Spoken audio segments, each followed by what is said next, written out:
Richard Strauss's tone poem, Don Juan, is one of the very greatest works of musical romanticism. Brilliant, impetuous, full of imagination, the piece immediately established Strauss as a master of orchestration and of musical design. He was a young man, still in his early 20s, and it's interesting to see how he came to compose Don Juan and why he did it so well. In a way, it was a curious situation, one of those fortunate accidents of music when several powerful influences have converged on a mind that was trained and technically equipped to be influenced. Strauss's father, a skilled musician, though very conservative in taste, had encouraged his son's musical education. The young Strauss, from early childhood, had composed reams of music, traditional in style, but very competent nonetheless. Shortly before he wrote Don Juan, he met Alexander von Ritter, a composer, orchestral musician, and a relative of Wagner. Strauss declared that Ritter's influence was like a whirlwind. He introduced Strauss to everything new in art, music, and literature, and in particular to the orchestral virtuosity of Berlioz, Liszt, and Wagner, and also an unfinished version of the Don Juan legend by Lenau, a strange, remote poet who had died insane after a troubled, pathetic life that in itself was almost a parody of romantic agony. But most important of all, Strauss had met the girl he was to marry, and there's no doubt that the strongest influence on Don Juan was that good old favorite, Young Love.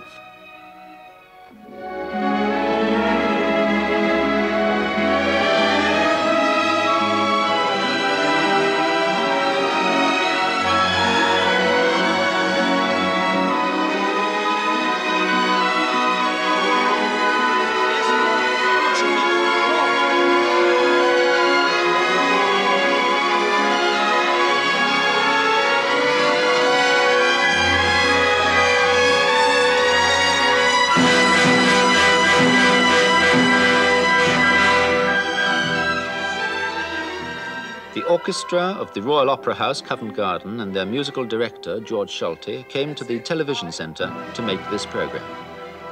We see them rehearsing Don Juan, and at the end of the programme, playing it right through. After recording the music, Georg Solti talked to John Culshaw. How do you find this piece from the conductor's point of view? Very difficult? The opening is notorious, of course. It is difficult. It is still very difficult because, A, it is technically difficult for the orchestra. It's an enormous amount of black note, as I call it, huge sequences of semiquaves and double semiquaves. Rhythmically, it's not easy. He asked for intonation, high register, low, very difficult orchestration. Horrifying to think what that first performance must have been like. I wouldn't like to hear that. I wouldn't like to hear that. It must be terrible. I mean, just that remark that the horn player said to him after that I hope Dr. Strauss, or at that point he wasn't doctor, he was just Herr Strauss, that we don't play the pastorale after that piece, because I couldn't play it. Because there's nothing left at all. I couldn't play it. I mean, but let's face it, this is still today a very risky and a difficult piece. But what a marvelous sound this orchestra has. I mean, what a brilliant instrumentation already in this early age. Yes. And this is nothing what he didn't correct it a single note on that score. No. And it is everything right from the beginning. It is no any second edition existing of Don Juan. This is right. It sounds right. And the enchanting that he was very pleased about it himself, the sound. He was very proud how well it is sounds.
this is difficult.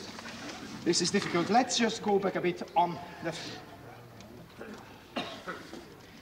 the second, the horn theme, which, of course, as you know, is the second time when he symbolized Don Juan in a different way, with the horns. As you know, his father was a horn player, was the first horn in the Munich State Opera, a very famous one, great anti-Wagnerianer, very great. He hated Wagner. And he wrote his son after the Macbeth. He said to him, yes, I don't like you have much to revolutionary what you're doing, and give a bit more scope for the horn, please. And God, he did it. He did. He never forgot that remark, end of his life.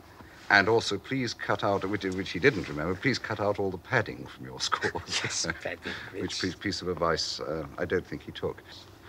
What about the actual influence, the inspiration for the work itself? I mean, all right, it's based on a poem by Lenau, it's a sort of Austrian Byron, who rather crazily went to America at one time to set up as a farmer in Ohio, and who eventually went back and died insane.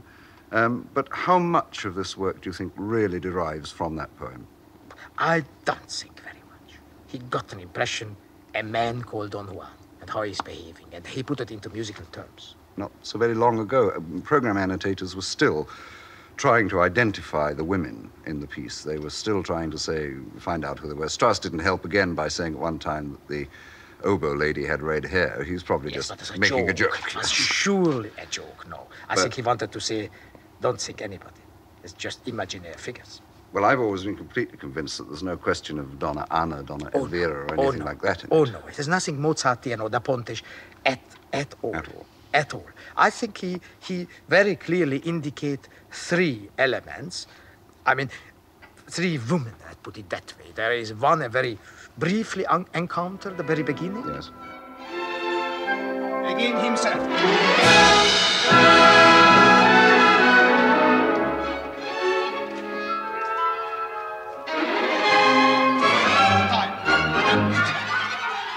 There is somebody, a very sensual one, the second scene.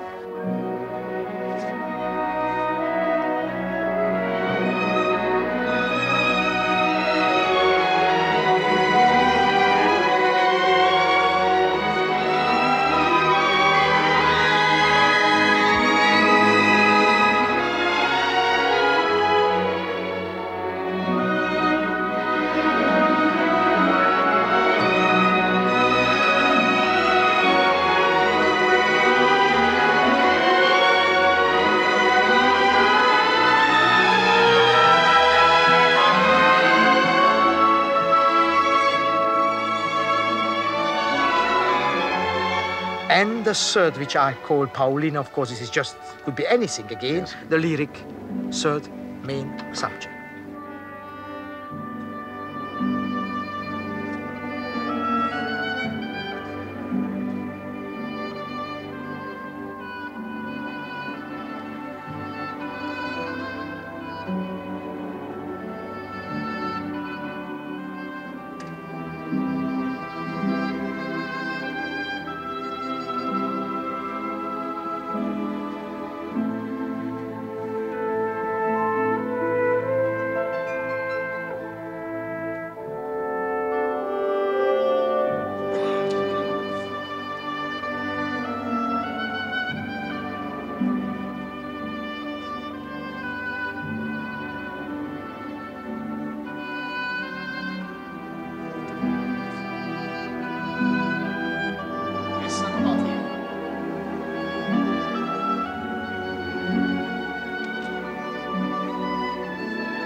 Some people think that the character of Don Juan in this particular piece is, of course, he's not really an extrovert at all. But surely both sides are revealed, I think. Oh, yes, but I feel very much extrovert. And first of all, what one feel, he really painted that figure. The virile and the young man, how he's plunging, how he's walking, he's going, this can be anything more masculine and more virile than that thing. Tremendous. Can't be anything, no. And the main horn theme, this octave. Oh, I think it's very extravagant. But he does get very depressed, doesn't he? Yes, I think every Don Juan gets. I think he does. But I see him enormously young, masculinissimo. This is such a marvelously painted, and has something of this vibration. Therefore, I tried to emphasize in the beginning that the woodwind and the horn, also these triplets and so on, that give this marvelous vibration. It's full of vitality and agitation. Agitation and vitality, red blood cells.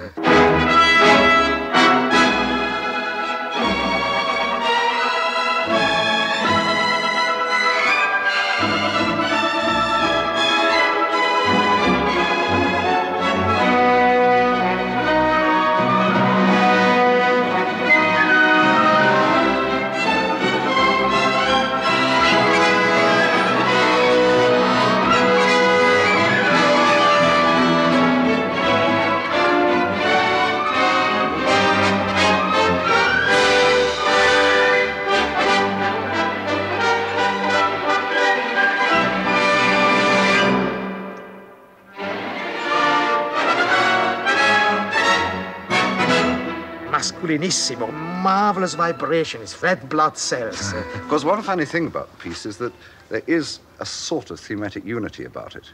I don't mean to say it's simply transformations of one theme, but there is a relationship between his themes and the themes of the women. And I think one could make a case out, though I'm not saying it's necessarily the right one, that in fact he's falling in and out of love with himself because of these transformations. That Lots of also, young men do. and I think there is more to it, John. This is something, a bit of a Wagnerian technique into that. That one main motif can be used for many other motifs. Yes, that he just created a grammar for this particular Exactly work. That. Because, as you know, he was absolutely in love with Wagner until the end of his life. He never gave up that love. And this is also something on the development of this Wagnerian one main theme which one can use in many different ways. It could be both. It could be psychologically meant, but could be pure technically. And almost the most remarkable thing about it is the way that Don Juan, always runs away, doesn't he? After each particular encounter, yes, he always first sneaks away and then runs. And then runs. And you can follow that in the score. Each one is getting slowly away and then quick, heavy movements and away. And now really running away.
Fine, very good. Yes, please just go back a bit. So where are the development? Please, on the development, the main theme, the first main theme, again, be so kind. Come a bit later on the semi-kever, still a bit, risk a bit more. Pi-ya-ta-ta, ti-ya-da, ta-ta-ta, which I would like to make this marvelous difference between kever and semi-kever. And one should do that better. Later, would you follow me first, second, and viola? After each, 1, 2, 3, 4, 5, 6. If you can make this harsh triplet espressivo, if you could. That one. Try to play it now again. Also the difference between the legato and the cutting away. Would be marvelous to play it very clearly. This is fine. Can I ask my woodwind, flute, special, and oboe? This before I. 1, 2, 3, 4, 5 bars. Oboe, clarinet as much you can, and flute 3 before I as much you can. That one, right? Now we are arriving very clearly K. The next adventure start. And this again is, but I would love to hear. There is 2 B flat. Could you emphasize me that somehow? And you will find immediately the same expression which you put on the first encounter flabile. The flute has that word flabile again, which would mean somebody trying to run away from him, of course. And when we come to this mezzo forte motif, pa, pa, pa, horns and then corno inglese, do it no more short. It's getting longer on that point when it's just mezzo forte or piano, pa, pa, pa, pa, pa, pa. And when the triplet get piano, the cello, it should be espressivo then. Ti-ti-ti-tam, bassoon, ti-ti-ti-tam, and the difficult second horn, pa, pa, pa, pa. This is all out of the main motif. If you remember, pa, pa, pa, pa, pa, ti-ti-ti-tam, this is the Don Juan, just part of the motif. Right? Can we please just go on? And when we arrive into this lovely oboe theme, I must tell you this because this is what I just recently heard. I think this is perfectly correct. A year before he wrote the piece, so 88, he wrote 1888. In 87, he met a general's daughter. Yes, and the general's daughter very reluctantly later married him, always feeling that it was somehow a bad decision. They lived together over 60 years. It was the famous Pauline. And he was very much in love with her. And one can really trace, at least, I hate to put any woman figures into this Don Juan, but this is something, this lyrical episode in the oboe, I feel is a very tender, soft, not sensual episode. Maybe the only one which he hasn't got the sensual feeling to. That is what is coming now, the third woman encounter. Can we just go on figure L, please? Figure L, here it is. So here it is Paulina, if you want, that way. Anyway, something very special, Dolce.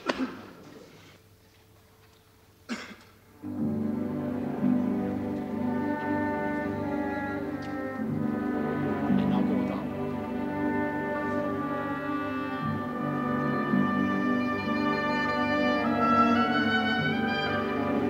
I think we still do it before him. We should play pianissimo.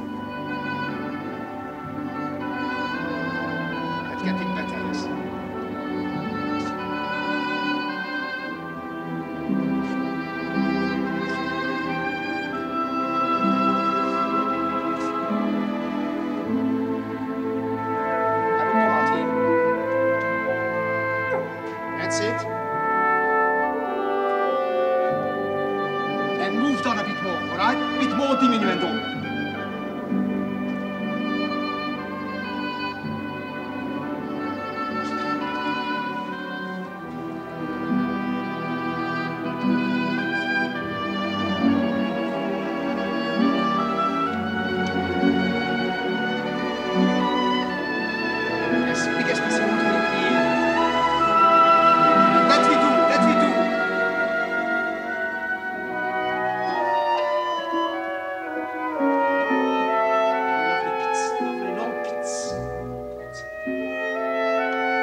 Solo here.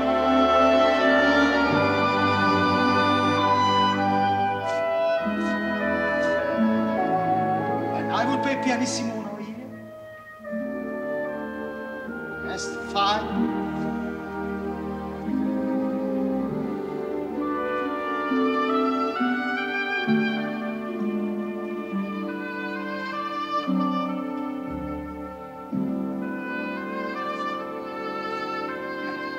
Lovely basses, lullaby, give beautiful vibrato. you the best vibrato.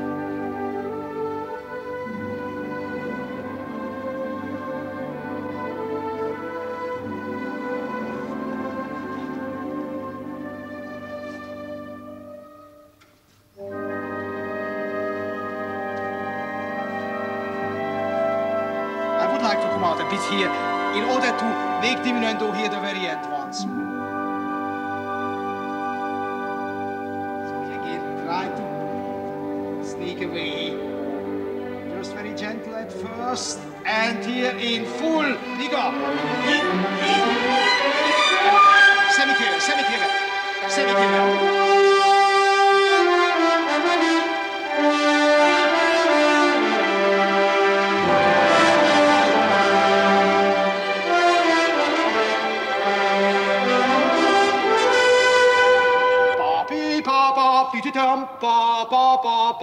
Make it fortissimo.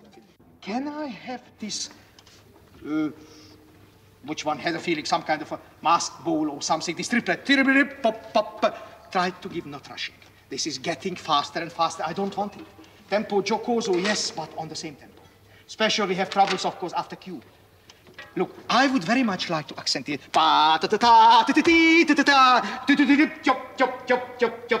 It takes very well for marcato on that motive. And don't come too soon. That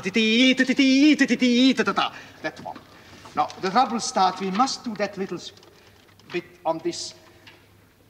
One has the feeling this is a kind of mask ball. Can we please do once more figure P, pole, when the Don Juan motif on the low brass and bring it me out this one. As you see, there is the two motifs now already together. The beginning, the first Don Juan motif, and the second Don Juan motif, all on the same time. The viola has the first and the woodwind, the first motif. The low brass, the second motif. Here it is, P.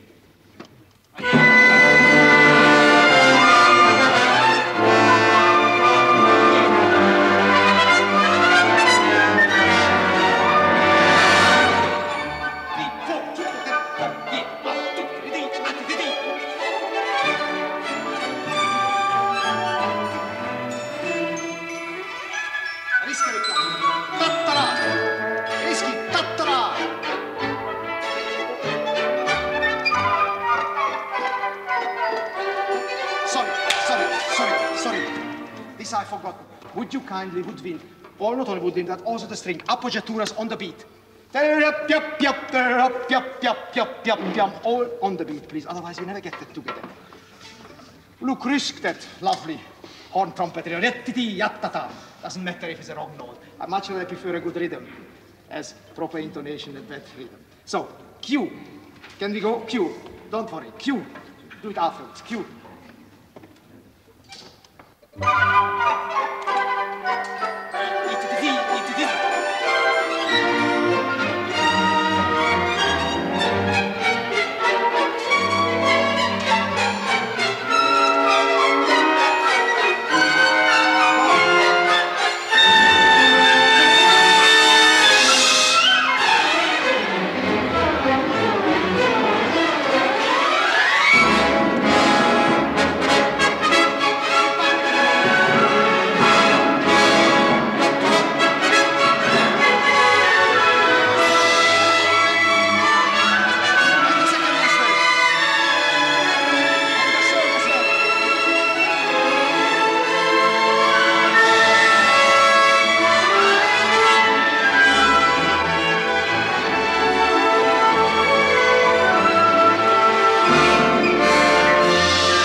It's brilliant, really it is. It's enough, I hear you.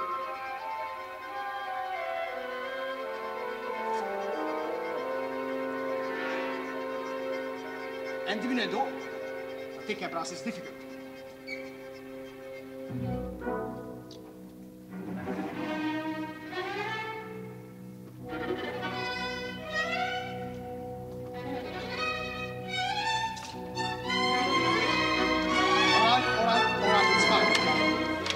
I will go on there. Look, we have very short time left, so I will make just the absolute minimum. Can we please look at that one point? You. May I ask the really 3F brass and that point?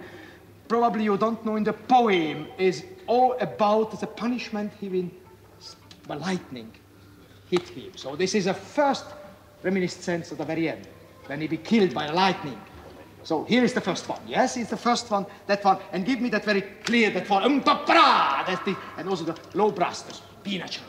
It's also, And then this bit of a cavalcade, the three figures, the three women figures coming one after the other. The first one, and then the second one, the sensuous one, and then also Paulina arriving the very end with the oboe solo.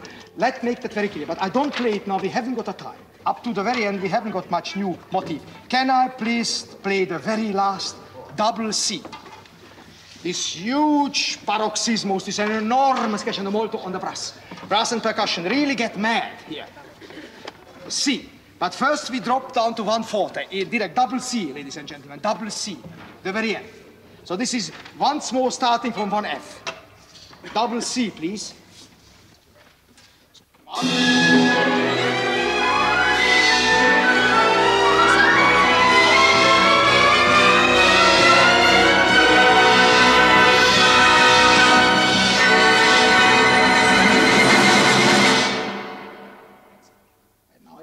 Famous punishment, the lightning, here, the trumpet, so give a bit sforzato here.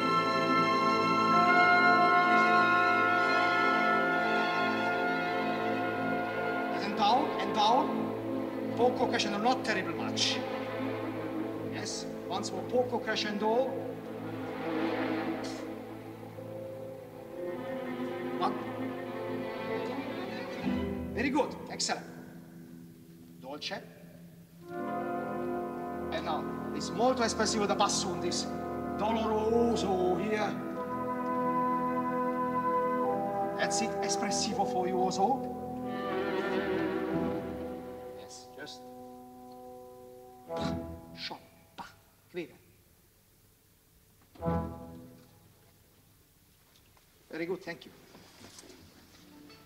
So we have a moment break now and then we play it once, right? Strauss is reputed to have said at one time, I may not be a first-class composer, but I'm a first-class, second-class composer. Do you think that's a valid remark, if it's true? I would be a bit cautious with that remark, but I know there is a letter existing to Hofmeister when he says, my wife complaining, you never can write a long theme in opera. You never write always short themes. And I said to her, well be that I can only write a short theme, but I can do something out of a short theme. You actually knew Strauss in your Munich days, didn't you? I know I heard him conduct a concert once at the Albert Hall. That was the year before he died, in October 1947. But you knew him personally well in Munich. No, I wouldn't say well. I met him twice then. And of course, it was rather very interesting. When he was 85, it was the year when he came back to Germany from Switzerland. As you know, end of the war, he got a special permission. Yes. And he left Germany and went to live in Vevey and Montreux. Now, in 49, he was 85, and he came back in June, 11th of June is his 85th birthday. I do remember very well, because we prepared a new Rosenkavallerie. And on the morning, on that day, in his hometown, which is near to Munich, Garmisch-Partenkirchen, the famous sport resort, he got a celebration for the Bavarian government. And on that celebration, I played with a Munich lady his early piano sonata, piano and violin sonata. Did he like it? Yes, it's a very good piece. I mean, did he like the performance? I think he did, because he was very enchanting.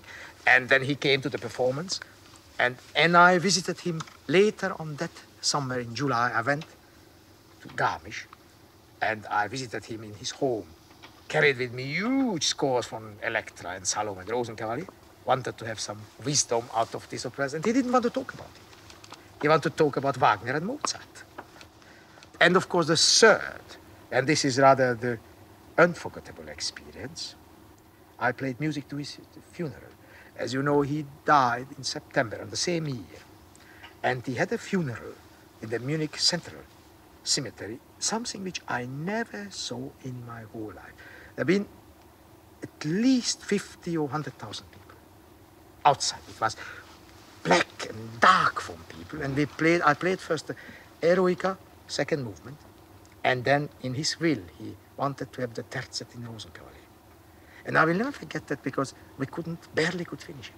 The singer could not sing. They got so much fighting with tears and with emotion. They couldn't. In the orchestra, with everybody, it was a terrible state. And Pauline, the famous Pauline, his wife, who was a very hard and harsh lady, was absolutely broken. I never saw her this way, broken, and she died very soon. A few months later, she died.